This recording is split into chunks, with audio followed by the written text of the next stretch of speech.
Ya. Jadi pada pagi hari ini terima kasih banyak dari teman-teman leader, kemudian Bu Anna, ada Pak Zainuddin, ada Bu Haryanti, Mas Rianti, dan Pak Rido tadi. Terima kasih sudah hadir. Nah, pagi ini meeting ini sebenarnya ada hal penting yang saya mau bahas. Kemarin waktu meeting Verge itu meeting MDRT kan Pak Zainuddin dan Bu Ana tidak masuk ya? Tidak. Ada Verge. Iya. Makanya kita lanjut di materi ini. Materi ini MDRT itu kemarin. Saya pikir itu bagus sekali karena perlu saya teruskan kepada tim sama leader.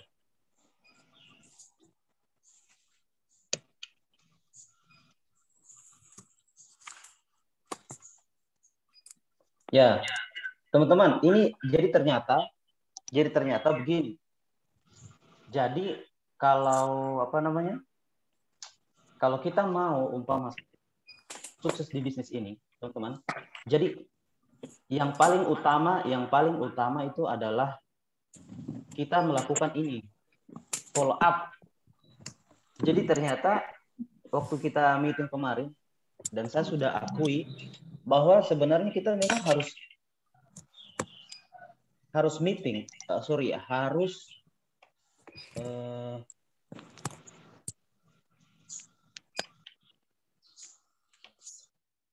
jadi kita itu teman-teman harus follow up. Jadi follow up itu yang paling utama sebenarnya di bisnis ini.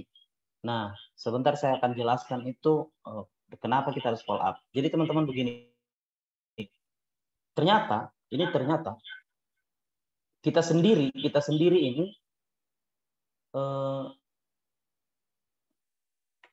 teman-teman ada saya punya video di situ, ada saya punya gambar,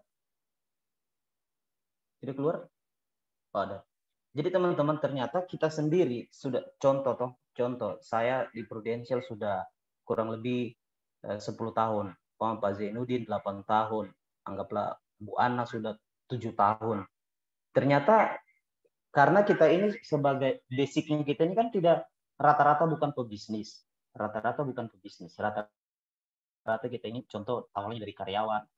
Jadi kenapa kita perlu memfollow up? Yang pertama adalah kita memfollow up diri kita duluan. Jadi kita dulu yang kita follow up. Contoh mengenai mindset. Jadi pertama mengenai mindset kita tentang bisnis di Prudential. Nah ini teman-teman, ini materi kemarin.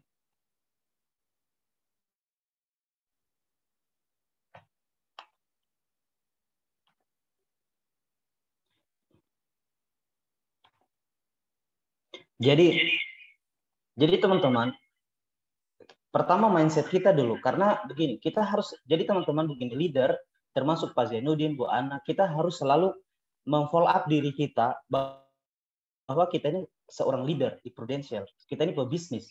Nah, jadi bayangkan, kita saja sebagai leader, kadang kita biasanya kita lupa bahwa kita ini seorang leader, dan kita punya potensi bisnis yang besar di Prudential. Nah, kita saja seorang leader yang masih perlu belajar. Kita kadang ikut kayak Pak Zainuddin, Bu Ana ikut FAIRS. Kemudian saya kemarin ikut meeting MDRT. Maksudnya, bagaimana dengan posisi agent?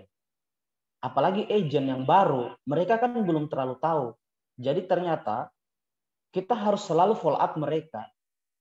Karena pertemuan pertama, kedua, ketiga, belum tentu mereka sudah nyambung tentang bisnis ini. Belum tentu. Jadi perlu terus diedukasi dia. Nah, yang pertama, yang paling utama adalah mindset-nya dia tentang di Prudential ini seperti apa. Kita mau perbaiki betul ini mindset-nya agent. Nah, ini kemarin yang dibahas di meeting ini. Nah, kalau kita berbicara bisnis, ada buah. Nah, teman-teman, kalau kita berbicara bisnis, umpama ada seorang agent, ini kita mau perbaiki mindset agent. Oke? Agent ini kita perbaiki mindset-nya. Halo Bu Nur Hayati, sudah masuk. Nah, bisnis itu, kalau kita mau buka suatu bisnis sekarang, pasti Yang pertama kita pikirkan itu, ini teman-teman.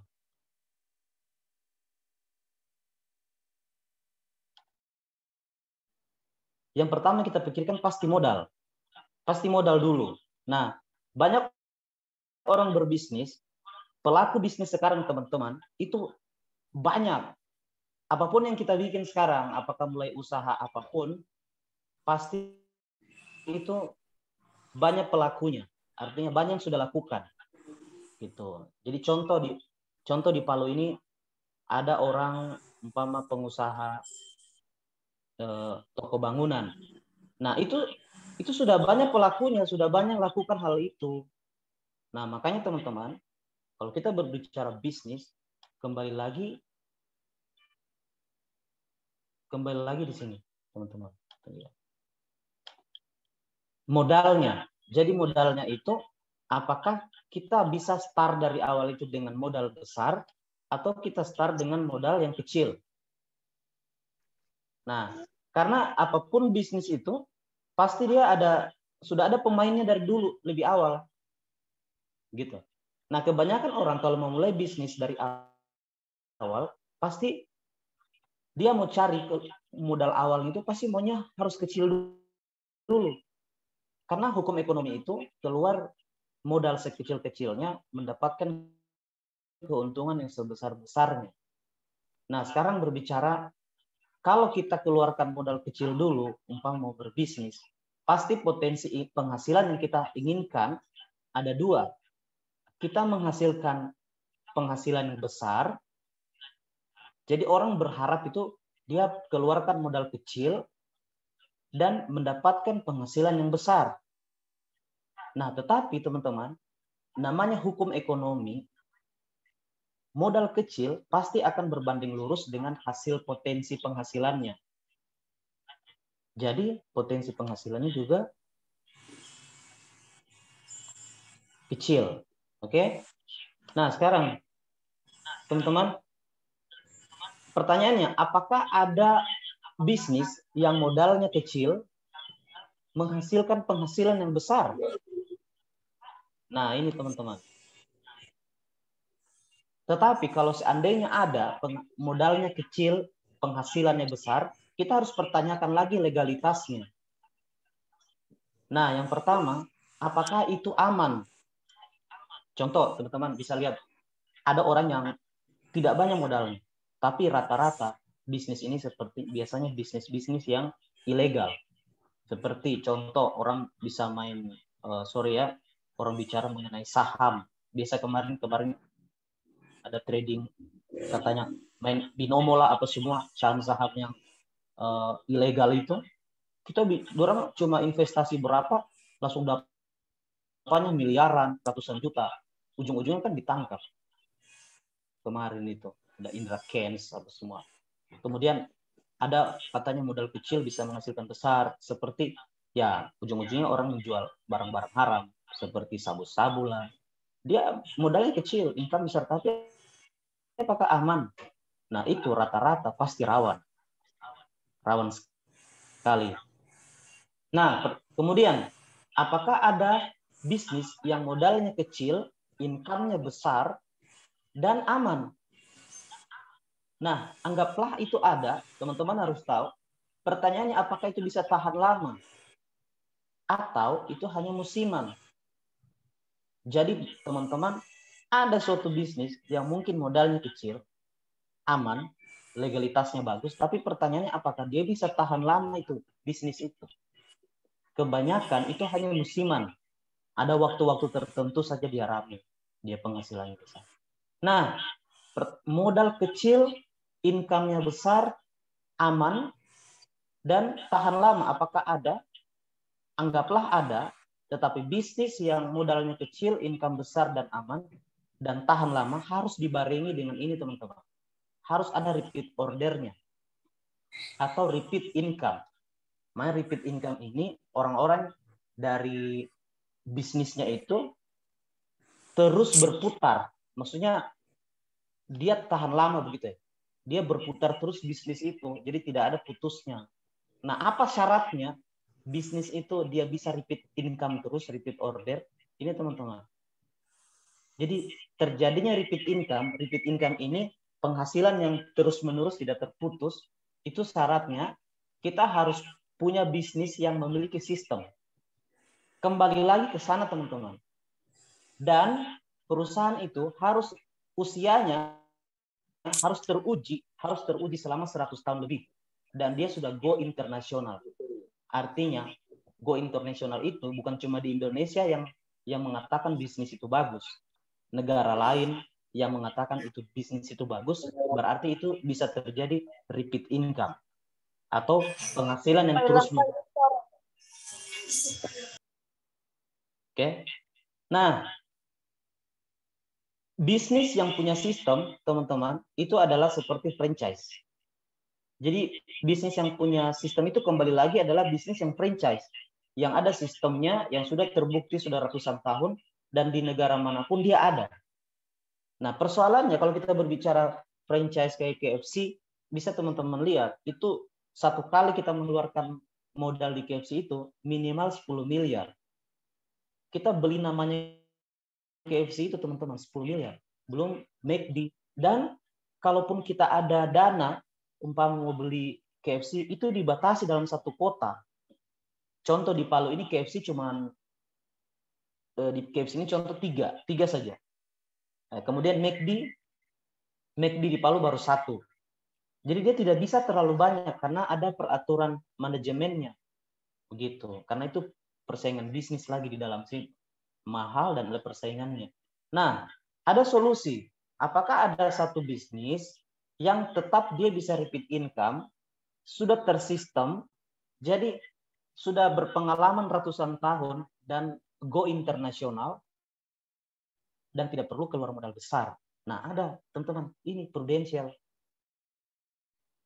Nah, ini jadi adalah mindset yang harus kita terus ingatkan kepada tim leader, tim agent, harus terus diingatkan ini. Jadi, maksudnya apa yang tersistem ini? Apa yang tersistem ini? Contoh begini, kita sebagai tenaga pemasar, kalau kita menjual polis kepada nasabah, coba lihat teman-teman. Kemarin ada nasabahku, kan baru masuk yang di bawah Dopi. Ternyata dia ulang tahun tanggal 4 Juni. 5 Juni kayaknya dia ulang tahun. Dan saya lupa tanggal ulang tahun, saya kan barusan pulang dari Morowali. Ternyata dia di email dari Prudential mengucapkan selamat ulang tahun. Jadi itulah namanya sistem. Sudah tersistem ini barang. Nah, kemudian nasabah itu kalau menabung itu bukan harus lagi repot-repot ke agent.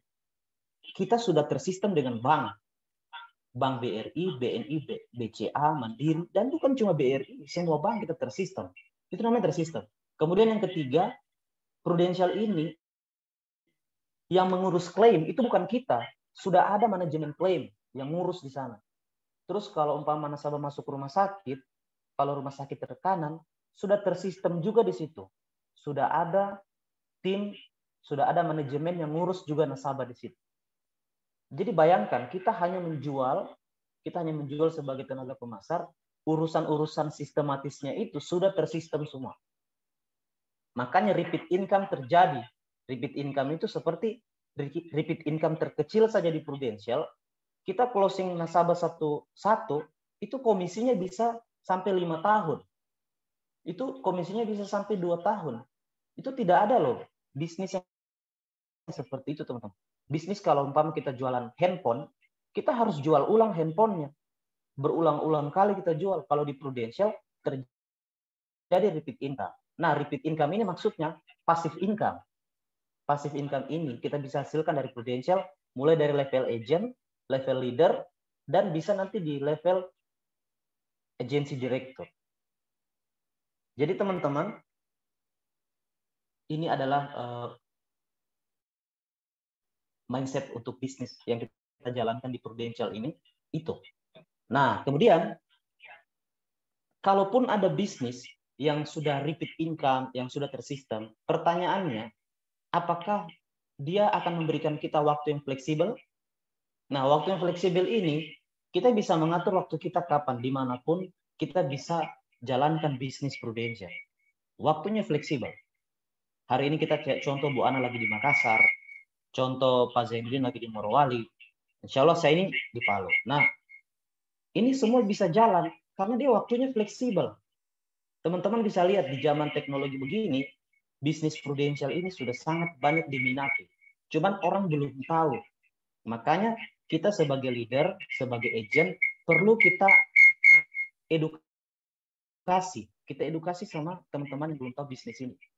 Nah, edukasinya prudensial itu kayak tadi, teman-teman harus melakukan follow up berlanjut. Karena untuk memasukkan ide kepada orang itu, apalagi program yang bagus, itu perlu waktu. Nah, makanya kita melakukan itu namanya follow up. Gitu. Nah, bisnis di Prudential menjawab waktu fleksibel, kemudian ada reward-nya. Ada reward-nya. Jadi bisa teman-teman jalankan bisnis A, bisnis B. Belum tentu, kalaupun teman-teman di situ hebat, belum tentu diberikan reward. Reward-nya Prudential luar biasa. Tahun ini kita akan yang mendapatkan Star Club itu teman-teman bisa ke Amerika, ke New York.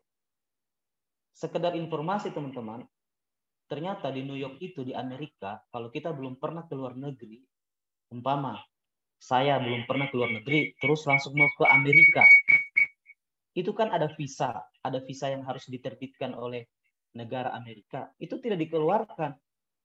Karena Amerika bertanya, kenapa Pak Wijra langsung mau ke Amerika? Nah, sementara Pak Wijra tidak pernah ke negara lain. Jadi rata-rata itu pasti ditolak. Tetapi kalau lewat Prudential, meskipun kita baru dapat Star Club, kita bisa langsung ke Amerika. Karena yang mengurus visa itu perusahaan Prudential. Gitu. Nah, Prudential itu ada di Amerika, namanya Jackson National Life. Jadi teman-teman, rewardnya Prudential. Saya insya Allah ini sebentar, sore ini saya berangkat ke Jakarta, baru ke Bali. Itu ada pemberian reward karena Star Club yang kemarin ke Inggris. Nah, kemudian ini yang tidak ada dimiliki oleh perusahaan lain, teman-teman, yaitu long lasting income. Long lasting income ini atau legasi, bisnis Prudential ini teman-teman, kalau teman-teman sudah mencapai agensi direktur, AD, itu akan ada legasi. Legasi itu adalah penandatanganan suksesi atau ahli waris. Jadi nanti kayak teman-teman, makanya di sini disarankan memang yang aktif itu suami istri. Jadi syarat untuk dilakukannya suksesi itu minimal pasangan kita aktif sebagai agent itu selama 3 tahun. Baru dia bisa menjadi ahli waris kita. Gitu. Jadi ini long lasting income ini artinya tidak terputus. Jadi ini kayak ada bisnis kerajaan. Jadi teman-teman kalau sudah jadi agensi direktur, kalau seandainya terjadi risiko, kayak contoh lah ada nasabah di Medan, ada agent leader di Medan, itu dokter, kalau tidak salah namanya dokter Astina, almarhumah sekarang, itu leadernya dokter Arifin. Jadi dokter Astina ini, dia join 8 tahun di Prudential, dia sudah, yang dulu kan AM, agency manager. Jadi di 8 tahun beliau kena sakit kanker, terus beliau itu meninggal. Nah, waktu itu dokter Astina itu ternyata suaminya itu pebisnis Pertamina. Jadi suaminya itu punya bisnis Pertamina sama dia beli franchise-nya KFC. Jadi suatu saat anaknya yang pertama itu sekolahnya di Australia. Jadi waktu meninggal mamanya, itu dia dipanggil pulang untuk melanjutkan bisnisnya orang tuanya. Nah, ternyata dia punya anak ini, dia sudah nyaman. Dia sudah nyaman di Australia. Dia tidak mau balik ke Indonesia. Jadi waktu di Indonesia, dia jual itu semua asetnya orang tuanya. Dijual semua, termasuk Pertamina, termasuk itu itu KFC dijual. Nah, ternyata dia langsung mendapatkan komisi dari mamanya yang meninggal ini, leader ini, Ibu Dokter Astina, itu 200 juta per bulan. Karena dia secara suksesi, dia yang berhak itu. Dia yang berhak untuk menerima jadi anaknya itu langsung posisinya agensi direktur. langsung agency manager. Posisinya langsung agency manager dan tinggal ganti rekening, langsung komisinya mamanya itu langsung masuk di dia. Begitu. Nah, teman-teman coba bayangkan. Waktu itu dia balik pulang ke Australia, dia sudah jual semua aset. Yang dimaksud dengan long lasting income ini, maksudnya aset yang ada di Prudential atau grupnya dia punya mama itu tidak bisa dijual. Itu hanya bisa diwariskan.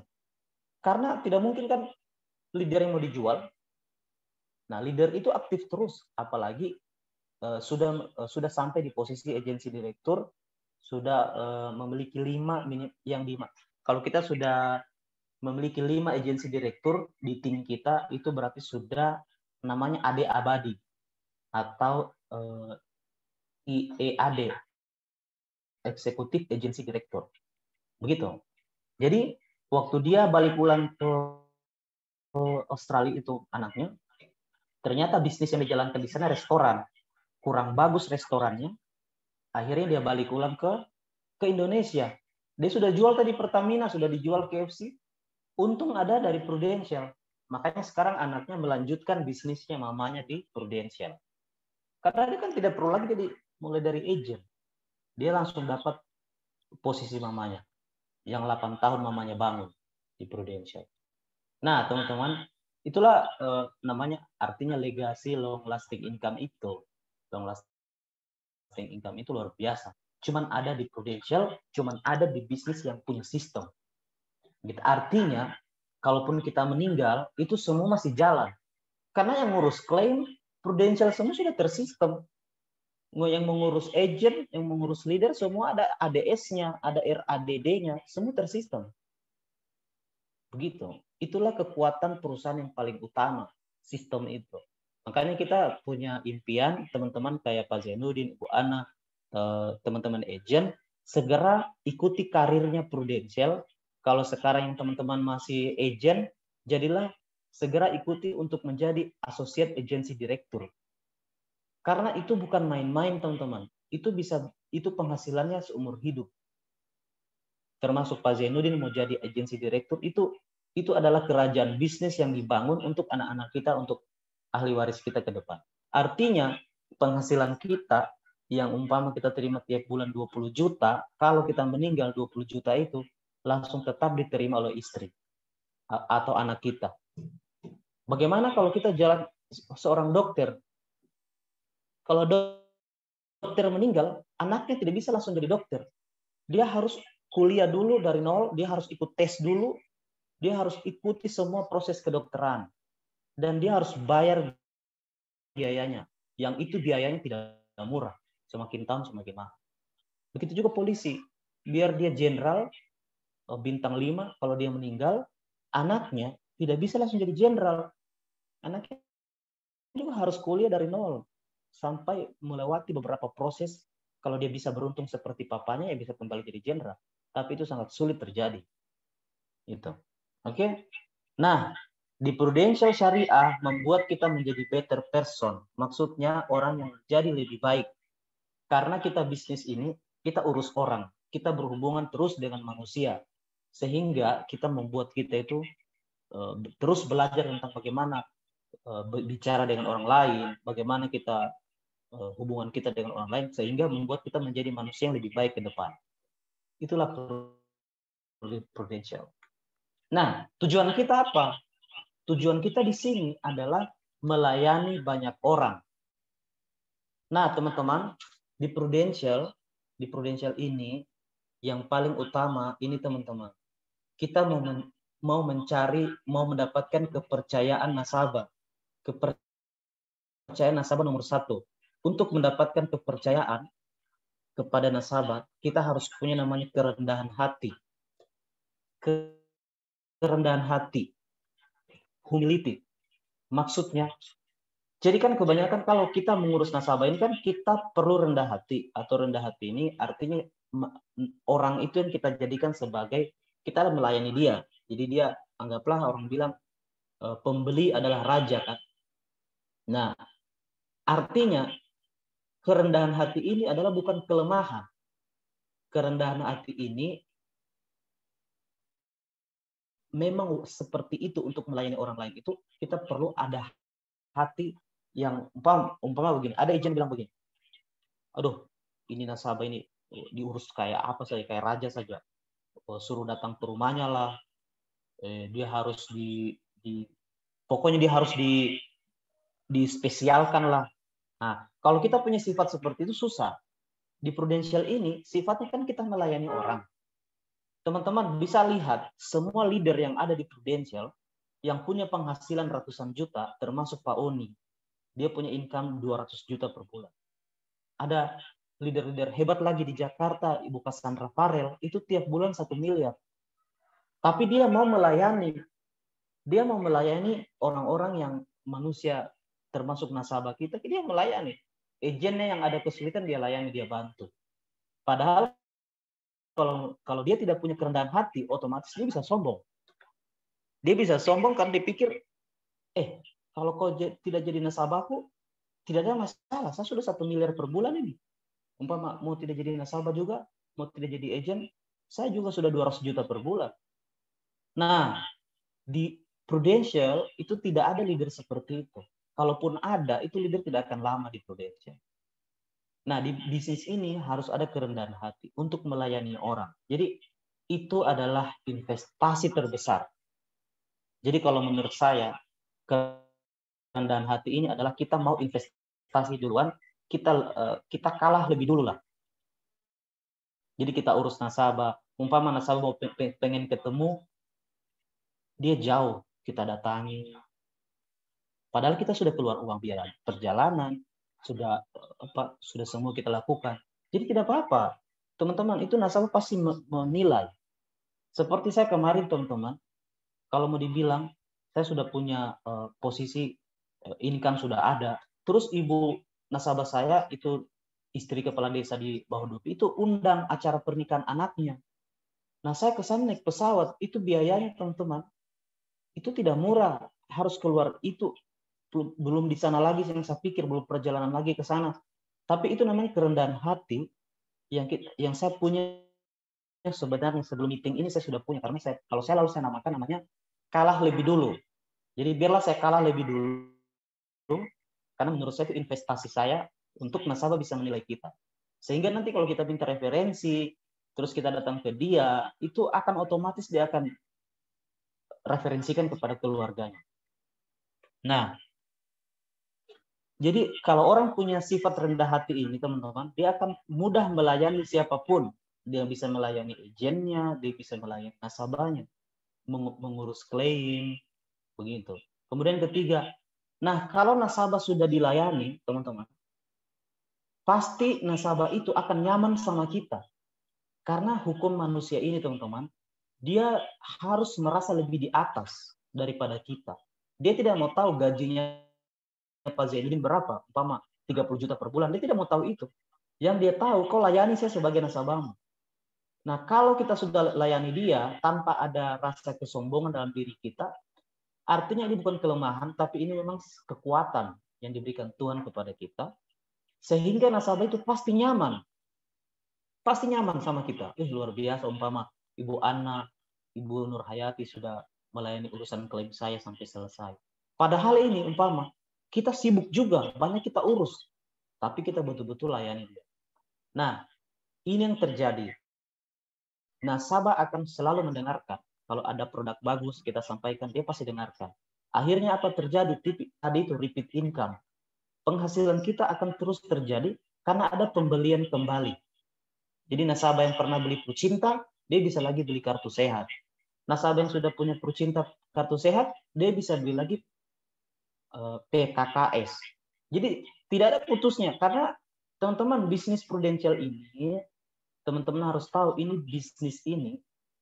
bisnis yang terus berjalan, dan dia Prudential keluarkan terus program baru. Coba teman-teman lihat, tidak ada putusnya, program baru ada terus. Nah, kalau kita teman-teman bisa mengolah nasabah yang sudah ada, itu sebenarnya di situ terjadi repeat income. Contoh, kita untuk teman-teman yang sudah punya nasabah, itu jangankan nasabah 100 ya, 2 saja nasabah yang teman-teman kelola, selalu layani dia dengan baik, kemudian kita berikan rasa nyaman dengan dia, ini akan memberikan yang namanya referensi. Referensi tidak akan ada putusnya, teman-teman. Makanya kemarin ada leader hebat itu, termasuk Pak Darwin Cemerlang, itu dia bilang, saya hanya awal-awalnya canvassing. Dia canvassing 38 nasabah 1 tahun. Dia join di Prudential itu tahun 2002, dia 2 tahun, dia 3 tahun, tahun 2005 baru dia start club.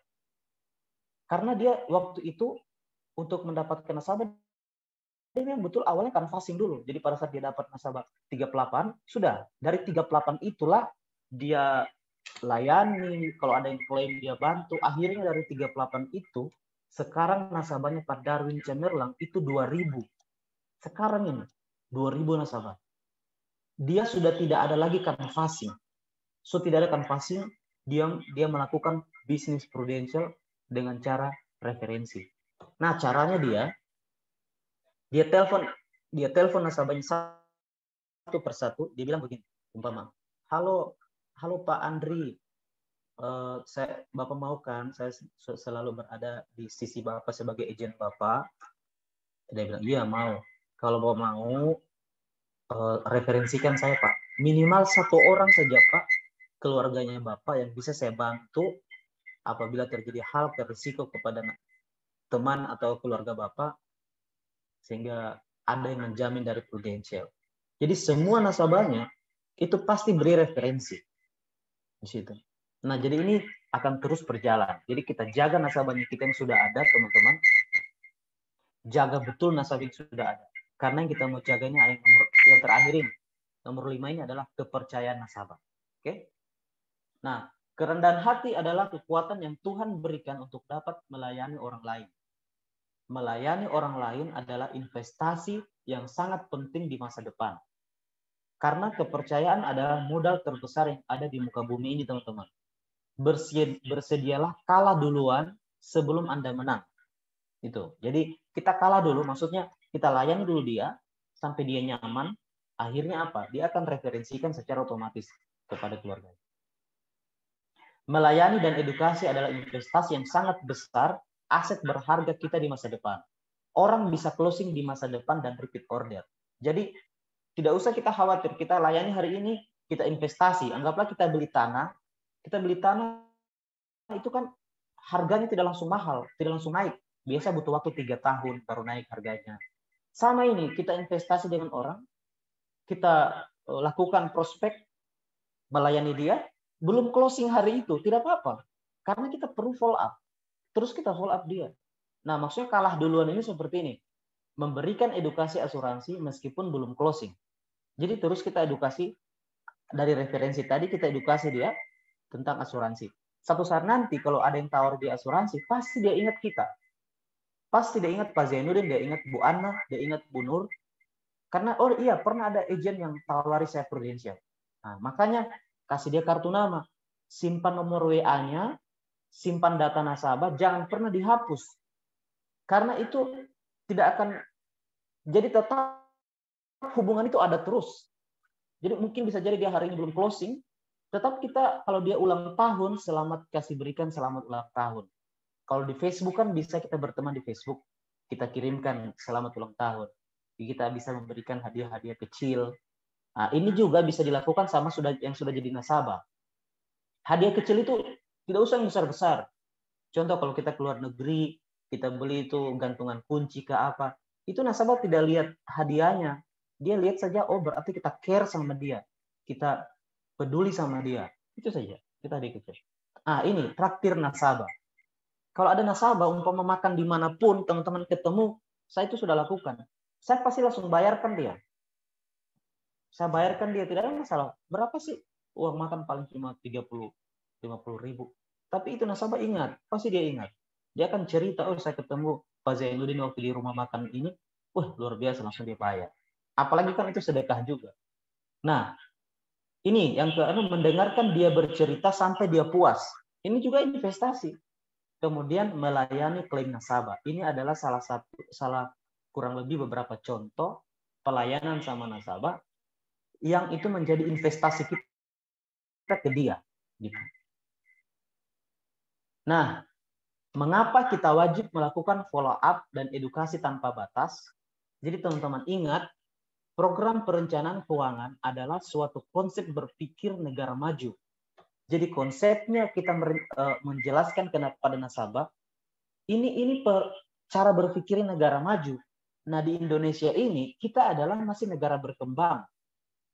Suatu pola pikir ini tidak pernah diajarkan di bangku sekolah maupun kuliah. Sehingga sangat dibutuhkan edukasi secara terus-menerus, detail, dan jelas dari perencana keuangan profesional. Jadi teman-teman, follow up itu penting sekali, itu terus-menerus. Jadi kalaupun nasabah tolak kita hari ini, itu jangan langsung, oh berarti dia tidak mau masuk. Tidak. Coba teman-teman kembalikan kepada diri kita sendiri. Kalau kita anggaplah kita ditawari kartu cinta, ditawari kartu sehat. Kita saja, kadang kita juga belum ada kartu sehat.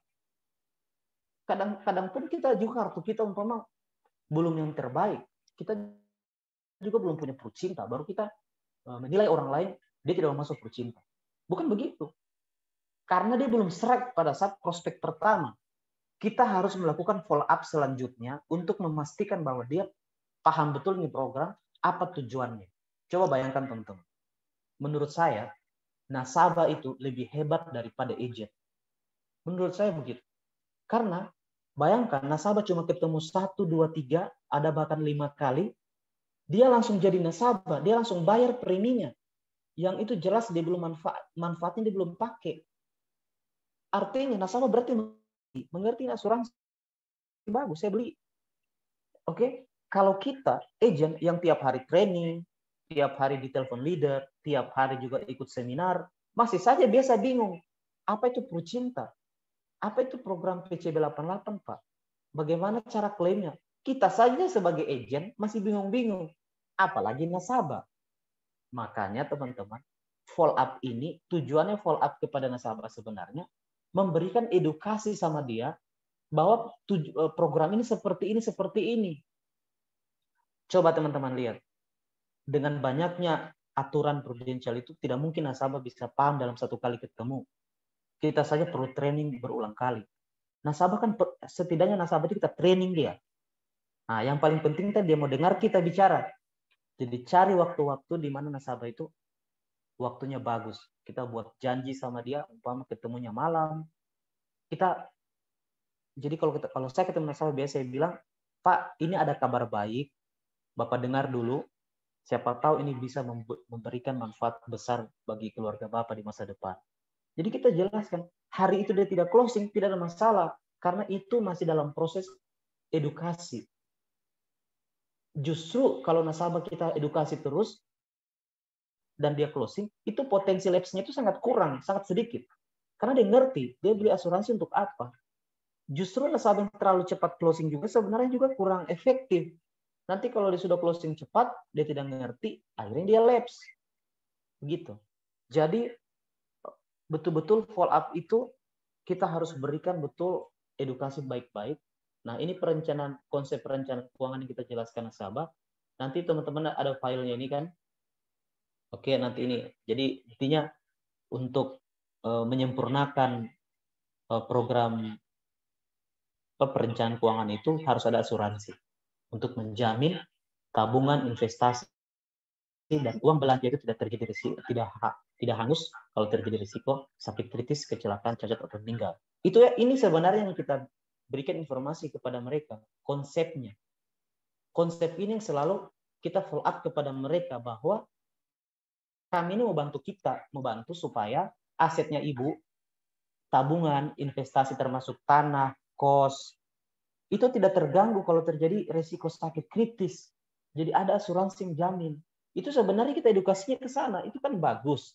Cuma nasabah kan belum tentu langsung paham di hari pertama, belum tentu langsung nyambung di situ. Makanya perlu edukasi terus teman-teman, perlu follow up terus gitu. Oke? Nah,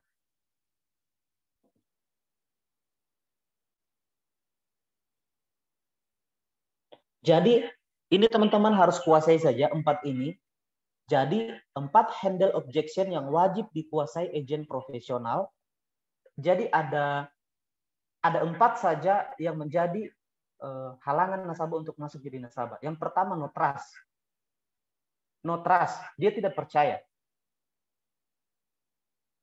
Dia tidak percaya asuransi. Apakah dia tidak percaya asuransi, atau dia tidak percaya agennya, atau karena dia dengarkan cerita-cerita luar. Nah, jadi teman-teman, bagaimana caranya menjawab supaya nasabah itu dia percaya? Yang pertama dari penampilan kita yang sebagai agen profesional harus muncul. Pakai jas, kalau perempuan kan dia pakai blazer supaya rapi, pakai name tag. Kemudian kita jelaskan profil perusahaan seperti apa. Kemudian kita jelaskan bahwa Prudential ini sudah ada undang-undangnya, asuransi ini sudah dikeluarkan Undang-Undang Nomor 40, Peraturan Perundang-Undangan Nomor 40 itu menjelaskan tentang perasuransian di Indonesia. Kemudian perusahaan asuransi ini sangat aman juga, sama juga diawasi oleh OJK, Otoritas Jasa Keuangan. Artinya negara menjamin konsumen. Negara loh. Cuma nasabah kan belum terlalu paham 100%. Dia pikir asuransi dengan bank tidak diawasi, padahal diawasi. Jadi asuransi diawasi OJK, kemudian asuransi syariah diawasi oleh Majelis Ulama Indonesia.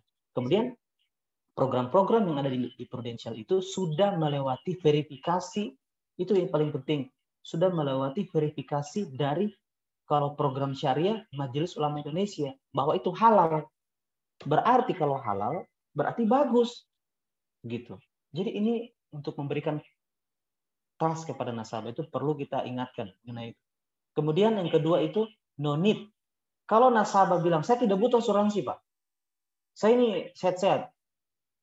Memang bilang Bapak, asuransi dibeli saat Anda tidak butuh. Saat Anda saat ini lagi sehat-sehatnya, lagi banyak penghasilan, di situ Bapak harus siapkan asuransi. Jadi asuransi ini salah satu aset dari semua aset yang tidak bisa dibeli pada saat kita butuh. Jadi contoh kalau kita mau makan kan kita baru keingat mau cari warung makan, kita mau makan. Kalau kita sakit kepala, kita ingat beli obat. Nah, itu bisa begitu. Tapi kalau asuransi, pada saat kita sakit mau beli, itu tidak bisa. Jadi memang dia dibeli, kalau Bapak bilang tidak butuh asuransi, nah memang dibeli dia pada saat tidak butuh. Oke, karena tidak bisa dijual pada saat Anda sakit. Kemudian, no hari ini begini. Dia menunda. Dia bilang, aduh, saya nantilah Pak Wijaya saya masuk asuransi. Belum sekarang. Ingat, di asuransi ini Pak, ada masa tunggu. Jadi kalau Bapak masuk asuransi, umpama merasa tidak buru-buru, itu ada masa tunggunya. Umpama kalau kartu sehat itu berlaku setelah 1 bulan. Dan kalau untuk kartu sehat Prudential ada 18 penyakit yang dikecualikan 1 tahun pertama. PCB 88 itu ada 3 bulan pertama masa tunggu untuk penyakit kritis. Jadi artinya kalau kita bilang tidak buru-buru, justru ini ada masa tunggu. Lebih baik masuk sekarang supaya masa tunggunya bisa lewat cepat. Jangan sampai kita masuk baru 2 bulan, kadang sakit kritis, tidak bisa diklaim. Jadi justru harus dibeli sekarang. Yang terakhir, no money. Jadi kasih tahu nasabah, Bapak Ibu tidak akan pernah ada uang untuk bayar apapun kalau kita berharap dari sisa. Jadi harus disisihkan. Makanya tabungan Prudential itu sudah tersistem di bank. Sisihkan. Kalau penghasilan Bapak 10 juta, 10%-nya 1 juta. Sisihkan itu. Tidak bisa ditunggu sisanya. Nah, saya akan lakukan tips follow up. Teman-teman lakukan negative storytelling. Jadi perlu banyak ilmu tentang negative story. Jadi cerita-cerita tentang nasabah yang pernah terjadi risiko sakit kritis, terus dia tidak punya asuransi, akhirnya dijual asetnya. Usahakan ada cerita seperti itu, storytellingnya harus bagus dan harus dramatis, kemudian hiperbola. Kita harus menjelaskan apa yang terjadi pada saat kita lakukan follow up itu. Follow up itu harus banyak negative story, seperti ada orang Pak ke rumah sakit itu sampai dia ngantri. Pas dia antri di rumah sakit, saking lamanya orang yang tadi ini harusnya bisa sembuh, meninggal di UGD. Itu contoh negative story. Tujuannya apa? Ini kita mengusik rasa ketakutan prospek dengan data fakta atau negatif story. Data fakta ini teman-teman bisa juga munculkan data-data contoh ada orang meninggal contoh. Nah, jadi teman-teman untuk melakukan follow up ini rumusnya tidak peduli atau bodoh amat pada faktor eksternal. Jadi tidak usah peduli dengan masalah nasabah mau dengar kita atau nasabah mau closing pada saat itu, tidak usah peduli. Itu tidak penting. Yang penting adalah kita tetap follow up. Follow up ini kan tujuannya edukasi, bukan harus closing. Kalau dia sudah teredukasi, dia sudah paham, dia pasti akan beli. Makanya kan artinya closing itu kan dia ada anunya, ada dia punya proses. Yang pertama kan prospek, yang kedua fact finding. Fact finding itu mencari fakta. Kemudian yang ketiga prospecting, yang keempat kemudian follow up sampai closing. Closing itu kan prosesnya yang ke-8 sebenarnya. Gitu. Jadi lakukan terus ini, lakukan negatif story sama nasabah sehingga dia bisa terusik rasa ketakutan nasabah. Nah, makin banyak kita tahu tentang negatif story, makin bagus. Kayak ini negatif story yang saya bikin.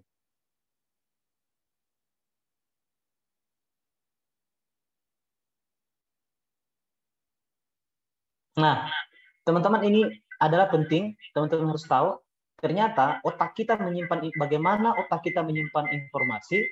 Kalau informasi negatif, kalau kita terima informasi negatif, itu ternyata langsung masuk ke memori jangka panjang. Jadi kalau umpama kita dengar gosip, itu langsung cepat sekali masuk. Jadi makanya jangan heran kalau Prudential banyak yang cerita-cerita di media sosial yang jelek-jelek, itu cepat sekali langsung di-share. Karena manusia itu sifatnya begini, berita negatif langsung masuk ke memori jangka panjang. Nah, kalau informasi positif yang bagus, itu 12 detik di otak sadar manusia. Itu dia masih transit dulu. Transit di memori otak jangka pendek. Nah, setelah 12 detik dia loading, baru dia masuk ke memori jangka panjang. Jadi oleh karena itu, itulah mengapa hal baik atau edukasi perlu dilakukan secara berulang kali.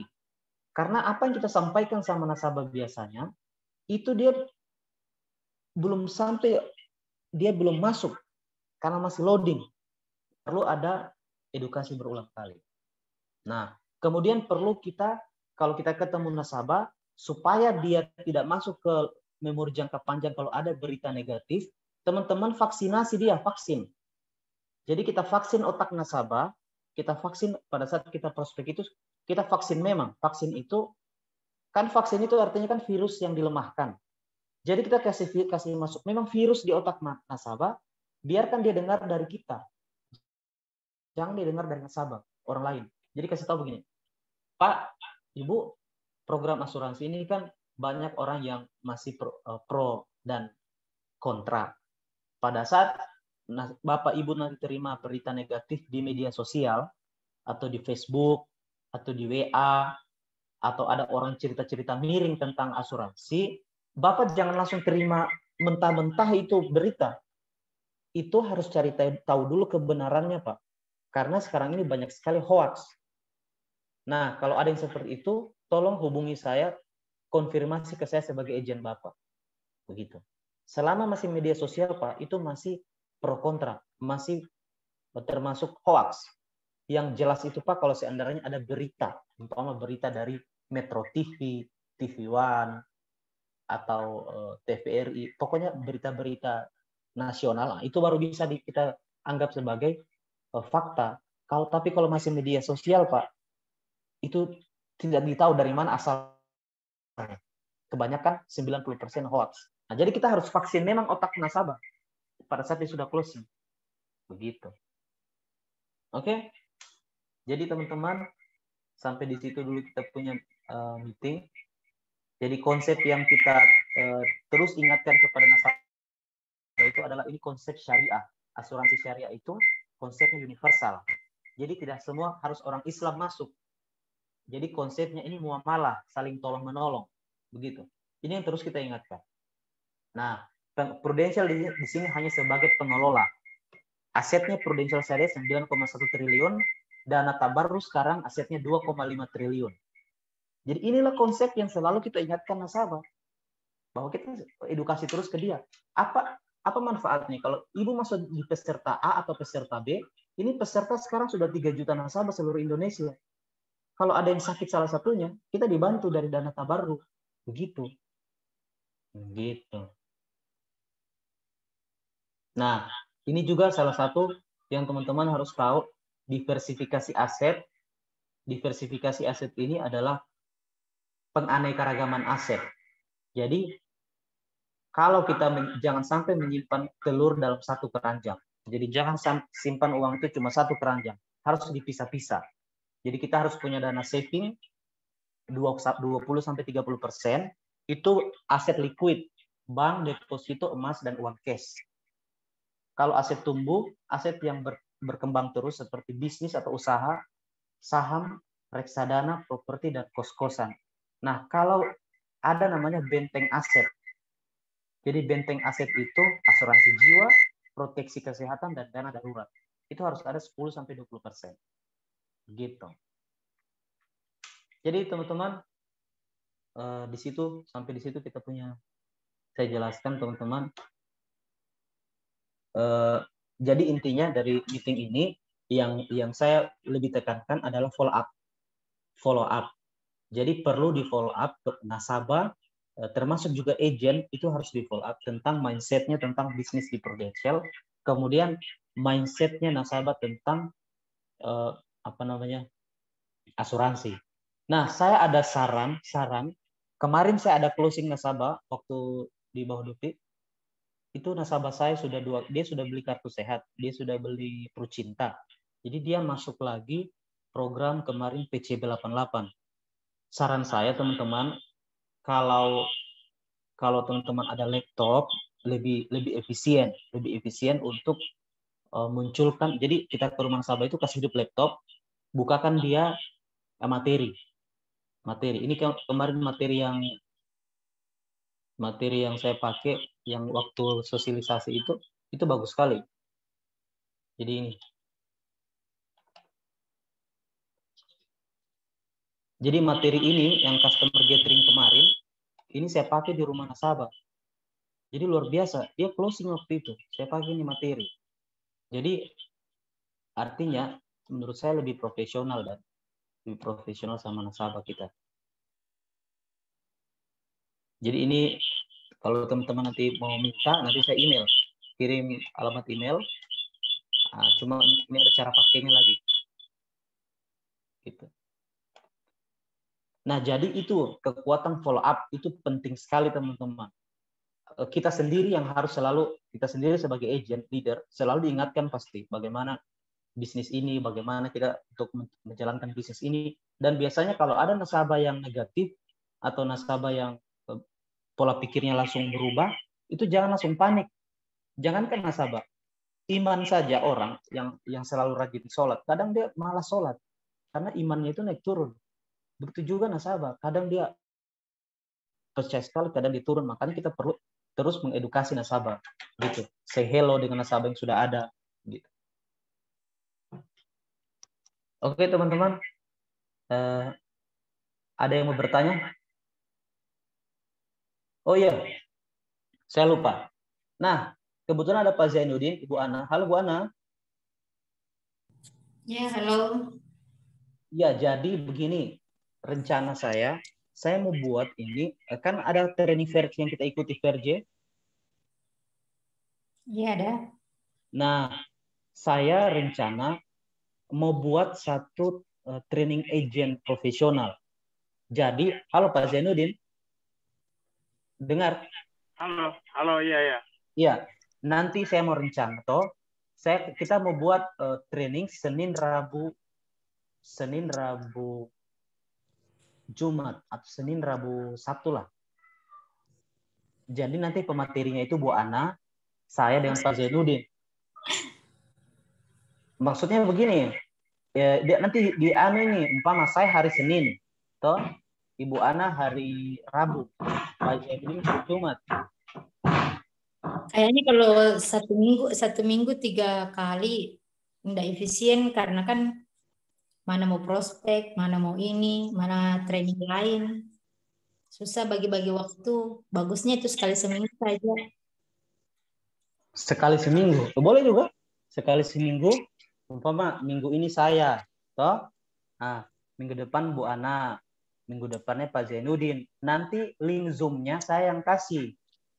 Kan Zoom ini ada, kebetulan saya ada gratis. Dikasih prudensial. Nah, makanya nanti saya yang bikin dia punya Zoom-nya tanggal. Tapi itu jadwalnya Senin, Rabu, Jumat. Atau Senin, Rabu, Sabtu. Atau Senin, Kamis, Sabtu. Di situ kita akan umpama Bu Ana. Jadi Bu Ana umpama hari Senin. Umpama minggu pertama kan. Jadi Bu Ana mengajar. Itu ajarkan contoh tentang cara prospek di materi itu. Atau cara follow up. Tentang pengalaman Ibu Ana. Nah, itu nanti semua agent yang mau ikut di training itu ada namanya commitment fee. Komitmen fee-nya itu untuk masuk mendaftar di training itu 200.000. Komitmen fee 200.000 itu bukan untuk kita, itu untuk itu kita monitor nanti kehadirannya, kita monitor nanti aktivitas agent, dan kita monitor juga data prospeknya. Dan itu dia harus lapor setiap hari. Dia harus lapor, umpama hari Senin itu kegiatannya apa, sudah prospek berapa orang. Terus yang dia prospek itu program apa, apakah Pucinta kah, PCB 88 kah. Terus dia harus catat di situ berapa orang dia. Nanti ada formulirnya yang kita bikin. Halo Pak Zainuddin. Halo. Pak Zainuddin, itu nanti ada dia punya formulir, filenya sudah ada sama saya, tinggal diedit, dibikin di laptop. Bisa Pak Zainuddin bikin, sudah ada anunya, dia punya file dari Ibu Cassandra Farel. Oh, boleh.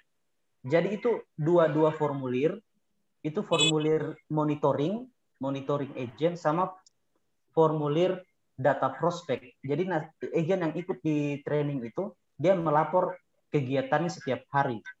Umpama dia program ini kita jalankan 3 bulan saja atau 12 minggu, jadi 12 kali pertemuan kayak yang dilakukan di Ibu Cassandra Farel gitu. Jadi setelah 12 minggu agent ini memenuhi syarat, dia kan ada syarat setiap minggu. Jadi setiap bulan itu targetnya yang masuk di grupnya kita nanti itu dia harus capai AAB, Agent Activation Bonus. Jadi minimal API-nya 25 juta per bulan. Nah, setiap bulan itu yang masuk. Nah, itu kita yang mentor mereka. Jadi minggu ini Bu Ana, saya minggu depan, Pak Zainuddin minggu depannya, gitu. Kita mentor ini. Jadi Bu Ana, pas Bu Ana mengajar, itu masuk juga tim agent kayak Bu Nur Hayati, yang mau masuk ya, Ibu Haryanti masuk semua ke sana. Gitu. Nah, ini sistem, tidak usah kita lihat berapa banyak yang daftar agentnya, tapi kita jalankan saja sistem ini dulu. Karena kalau dia sudah jalan ini, nanti akan ada agent-agent baru datang, sama-sama kita akan berkolaborasi namanya ini. Atau kita akan, apa namanya orang bilangnya? Berkolaborasi itu katanya, kalau kayak kuda, dia bilang kayak kuda itu punya kekuatan bisa menarik 1.000 ton. Kalau 2 kuda katanya, itu harusnya kan 2.000 ton. Ternyata setelah diteliti di Amerika, itu dia bisa tarik itu sampai 6.000 ton. Kalau dilakukan yang namanya kolaborasi, kerjasama begitu. Makanya saya percaya kalau saya kolaborasi dengan Pak Zainuddin, dengan Ibu Ana, itu bisa lebih besar, beban yang kita mau pikul besar itu jadi lebih ringan gitu. Kalau saya sih bagus untuk perkembangan tim juga, tim-tim yang agen-agen toh, karena kalau terjalan sistemnya, besok-besok kalau tim tak besar, jangankan besar sekarang saja, mereka bisa lebih terarah begitu. Ada sistem di grup di tim tak begitu, ada sistemnya. Iya, betul. Nah ini kan nanti kan saya informasikan ke grup kantor kalau orang mau ikut toh. Tapi kan tadi ada syaratnya 200.000 pendaftaran. Pendaftaran itu untuk komitmen fee bahwa komitmen dia mau ikut ini acara mentorship ini di mentor orang. Nah kita yang bikin dari kita pengajarnya dulu. Tapi kalau mau ada dari kantor di kantor mau ikut ya harus ikut aturannya kita. Tapi ini saya utamakan sebenarnya grupnya kita dulu. Kita punya grup dulu. Toh, nanti Bu Ana nanti begini. Ada juga kabar baik ini. Tolong kayak Pak Zainuddin, Ibu Ana, dan agen-agen yang tidak aktif, itu kita follow up ulang. Follow up ulang dia, BOP ulang. BOP ulang dia tentang bisnis prudensial ini. Gitu ya. Saya mengaku saya salah. Selama ini banyak agen yang bisa, karena kita tidak ada sistem. Memang kalau kayak di grup-grup lain itu, dia tiap hari Senin pagi, dia ada kayak begini. Makanya nanti bagus juga itu rencana mentornya kita itu Senin pagi. Dari jam 8 contoh sampai jam 10. 2 jam saja atau jam setengah 10 selesai. Gitu, tiap Senin pagi. Karena itu hari yang baru dan dari setelah libur Senin kita mulai. Begitu. Nah, Ibu Ana, Pak Zainuddin, saya ini mau BOP ulang agen lama. Jadi kita BOP ulang dia. Habis itu kita kasih masuk di mentor ini kalau dia mau masuk. Gitu. Tapi kalau yang mau masuk kayak Bu Haryanti, Bu Hasrianti, Ibu Nur, kan tidak ada masalah. Kita mulai dari kecil, dari lantai 1 ke lantai selanjutnya. Begitu. Kira-kira bagaimana menurut Pak Zainuddin, Bu Ana? Itu saya maksudnya ada komitmen fee itu tujuannya supaya dia komitmen tapi itu uang dikembalikan juga nanti. Dikembalikan kayak di Verge.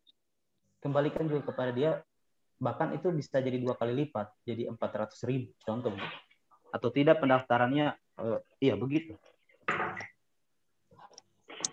Iya, sudah betul itu Pak Wijra. Saya juga setuju. Karena kan di Verge itu kan seperti itu juga. Iya.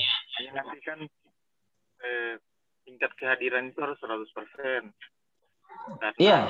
Hadirnya 100%, uangnya dikembalikan, dan kita akan tambahkan reward-nya. Gitu. Iya, tambah reward toh? Ya, karena sebenarnya ini kan penting, karena banyak ilmu yang belum 100% agen-agen itu kan tahu. Iya. Nah, tuh. Jadi saya cuma saja, hanya betul juga dia bilang Ibu Ana tadi, tidak bisa kita 1 minggu 3 kali.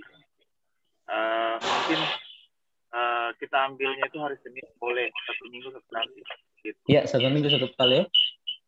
Iya. Terus masalah komitmennya kan nanti kita lihat berapa bulan kita mau jalanin gitu. 3 bulan. Iya. Jadi 12 minggu. Ya, jadi nanti kalau 3 bulan, nanti setelah 3 bulan itu kita kasih kembali komitmen fee pendaftarannya dengan dikasih juga rewardnya begitu ya. Nanti kita bikin rewardnya lah.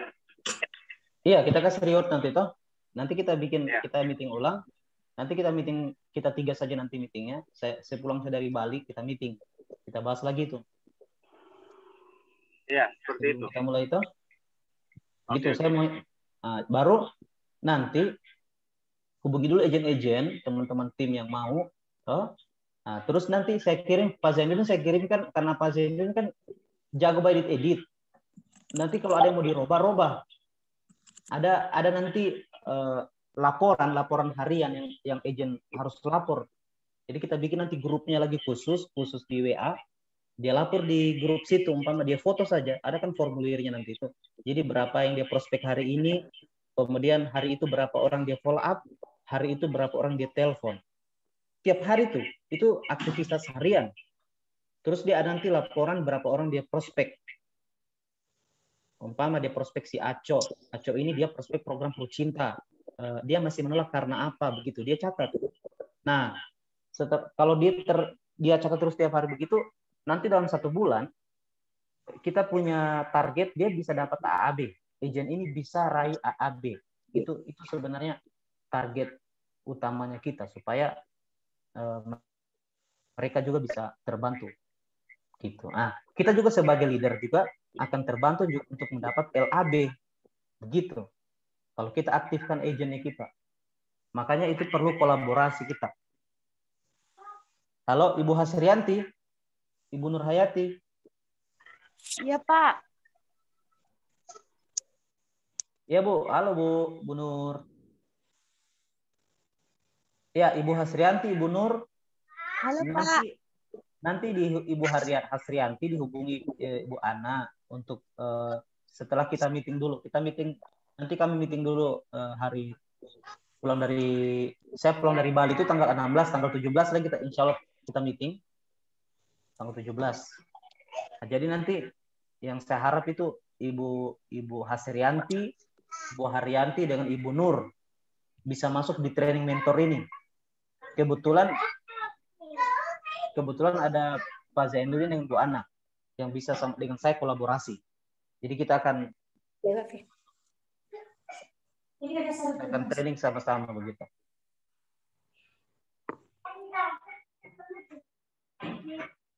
Jadi ada yang mau bertanya, Ibu Nur? Bagaimana kabar? Sehat-sehat?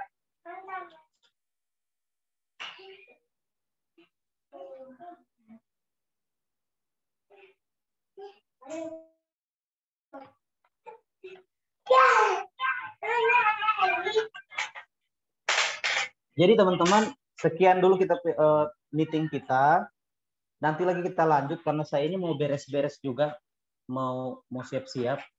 Nanti kita lanjut untuk tadi penjelasan tadi itu. Nanti saya meeting lagi dengan Pak Zainuddin dan Bu Ana.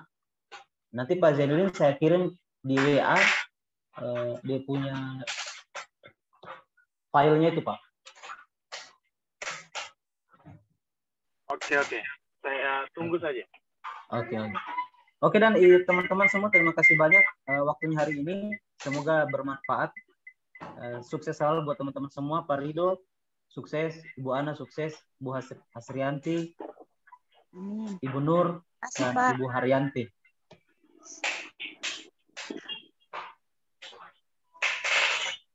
Oke. Saya mau foto. Hati-hati di jalan Pak Wijira. Iya, saya mau fotoan tapi tidak bisa. Jangan lupa oleh-oleh di Bali. Insya Allah. Nanti saya mau dapat oleh-olehnya. Semua dapat. Pak, oleh-oleh dari Bali, Pak. Siap. Oke, sukses selalu teman-teman. Assalamualaikum warahmatullahi wabarakatuh. Waalaikumsalam warahmatullahi wabarakatuh.